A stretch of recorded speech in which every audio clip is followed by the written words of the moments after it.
राधे राधे।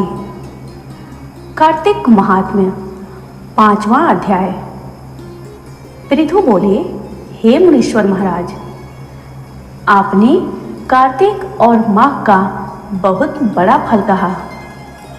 अब उन दोनों के स्नान विधि और नियमों को हमसे भली भांति कहिए, क्योंकि आप उद्यापन विधि को कहने के योग्य हैं।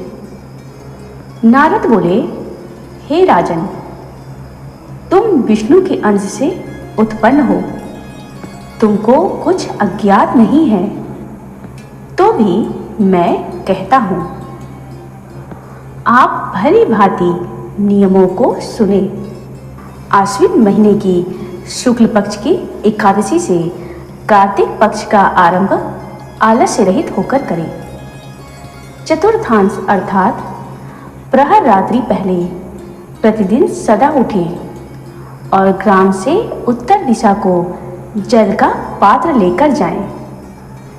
दिन में संध्या के समय कान पर यज्ञोपवीत स्थापित कर उत्तर की तरफ मुंह करके भूमि में तीड़ बिछावें और सिर को वस्त्र से ढाक लें।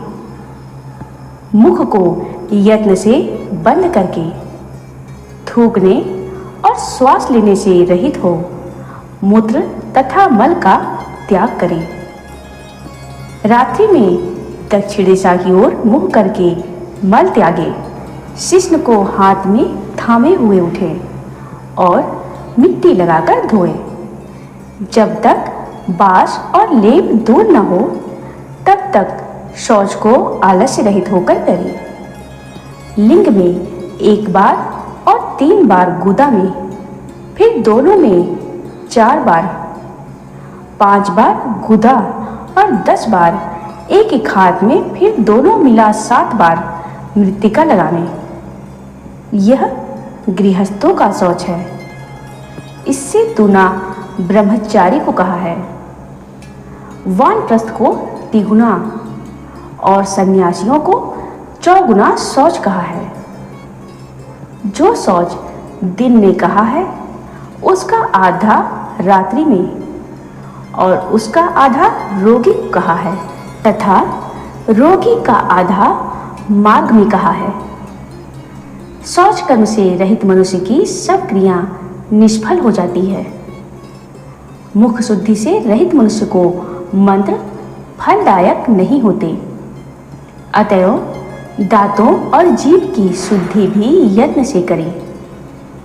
दंत धावन के निमित्त वृक्ष की इस प्रकार प्रार्थना करें। आयु, बल, यश, तेज, संतति, द्रव्य, वेद पठन, बुद्धि, हे वनस्पति, तुम हमको प्रदान करो।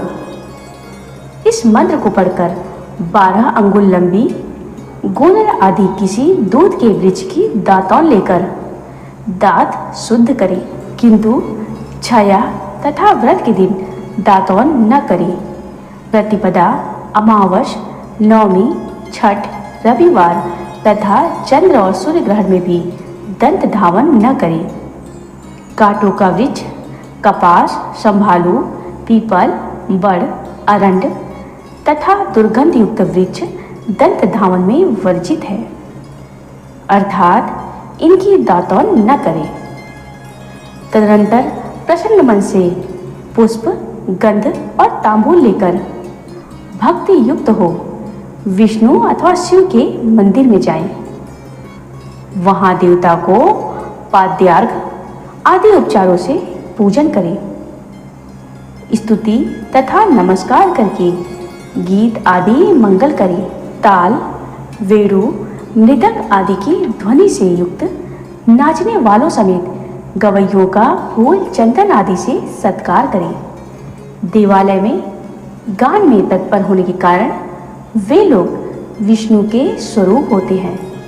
सतयुग आदि में तप, यज्ञ, दान भगवान को प्रसन्न करते हैं, कलयुग में नहीं, क्योंकि कलयुग में केवल दान की ही प्रशंसा है। हे राजन, मैंने भगवान से पूछा कि देवेश, आप कहाँ निवास करते हो? तब उन्होंने उत्तर दिया, हे नारद, न मैं बैकुंठ में बसता हूँ और न योगियों के मन में। मेरे भक्त जहाँ गान करते हैं वहाँ ही मैं स्थित रहता हूँ। गंध पुष्प आदि से उन मेरे भक्तों की जो पूजा की जाती है, उससे जैसा मैं प्रसन्न होता हूँ वैसा अपने पूजन से प्रसन्न नहीं होता। मेरे पुराण की कथा और मेरे भक्तों का गान सुनकर जो मूल मनुष्य निंदा करते हैं वे निश्चय मेरे द्वेष के योग्य होते हैं। सीरस, धतूरा, कुरैया, सेमल, अकौवा और अमलतास के फूलों तथा अक्षतों से विष्णु जी नहीं पूजी जाते, अर्थात इन सबों को विष्णु की मूर्ति पर कभी न चढ़ाएं। गुड़हल, कुंद, शिरस, जूही, चमेली और केतकी के फूलों से शिव जी की पूजा नहीं करनी चाहिए। लक्ष्मी की इच्छा रखने वाला मनुष्य तुलसी पत्र से गणेश जी की और दुर्वा से दुर्गा जी की पूजा न करे। वैसे ही अगस्त के फूलों से सूर्य की पूजा न करे। पूजा में जिन देवताओं के लिए जो पुष्प विहित है उनसे ही पूजा विधि संपन्न करके देव भगवान से क्षमा प्रार्थना करते हुए कहें, हे सुरेश्वर अर्थात देवताओं के स्वामी, जो मैंने मंत्रहीन, क्रियाहीन और भक्तिहीन पूजन किया है, हे देव सो पूर्ण हो। तदनंतर प्रदक्षिणा करके दंडवत प्रणाम करें और भगवान से अपराध क्षमापन करा के गान आदि समाप्त करें। जो मनुष्य कार्तिक की रात्रि में विष्णु तथा शिव का भली भांति पूजन करेंगे वे मनुष्य अपने पुरुषों समेत पाप रहित हो बैकुंठ भवन को जाएंगे। जय श्री कृष्ण, जय श्री कृष्ण। कार्तिक मास के प्रतिदिन के अध्याय को सुनने के लिए मेरे चैनल को लाइक व सब्सक्राइब करना न भूलें।